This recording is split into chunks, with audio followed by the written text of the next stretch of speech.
আসসালামু আলাইকুম। আজকে আমরা তৈরি করব সিমের বিচি দিয়ে কই মাছ। রান্না করার জন্য আমি এখানে কিছু কই মাছকে ভালোভাবে পরিষ্কার করে ধুয়ে লবণ হলুদ মাখিয়ে এটাকে খুব ভালোভাবে তেলে ভেজে নেব। এই কাজটা একটু সময় নিয়ে করতে হবে যাতে মাছটা খুব ভালোভাবে ভাজা হয়। ভাজা হয়ে গেলে মাছটা তুলে রেখে সেই একই তেলে আমি দুটো মাঝারি সাইজের পেঁয়াজ কুচি করে কেটে দিয়ে দিব। পেঁয়াজটাকে গোল্ডেন ব্রাউন করে ভেজে নেব। ভেজে নেওয়া শেষ হলে আমি এতে একে একে আদা রসুনের পেস্ট 1 চা চামচ, লবণ পরিমাণ মতো, ধনিয়া 1/2 চা চামচ, হলুদের গুঁড়া 1 চা চামচ, মরিচের গুঁড়া 1 চা চামচ দিয়ে খুব ভালোভাবে মশলাটাকে ভেজে নেব। ভেজে নেওয়া শেষ হলে আমি 1/2 কাপ পরিমাণ পানি দিয়ে মশলাটাকে কষিয়ে নেব। যখন মশলাটা কষানো হয়ে যাবে তখন আমি এতে 1 কাপ পরিমাণ সিমের বিচি দিয়ে দিব।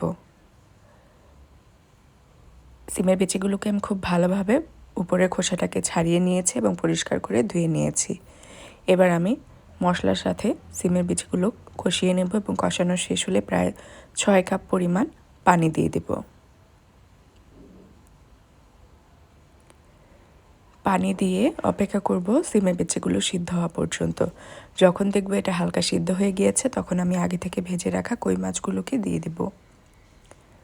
দিয়ে এবার অপেক্ষা করব ঝোলটা শুকিয়ে আসার আগ পর্যন্ত।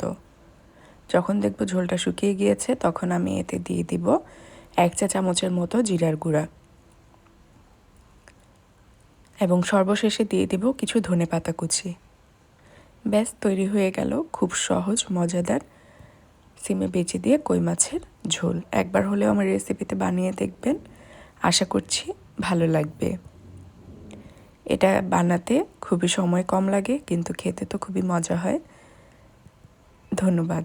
আসসালামু আলাইকুম।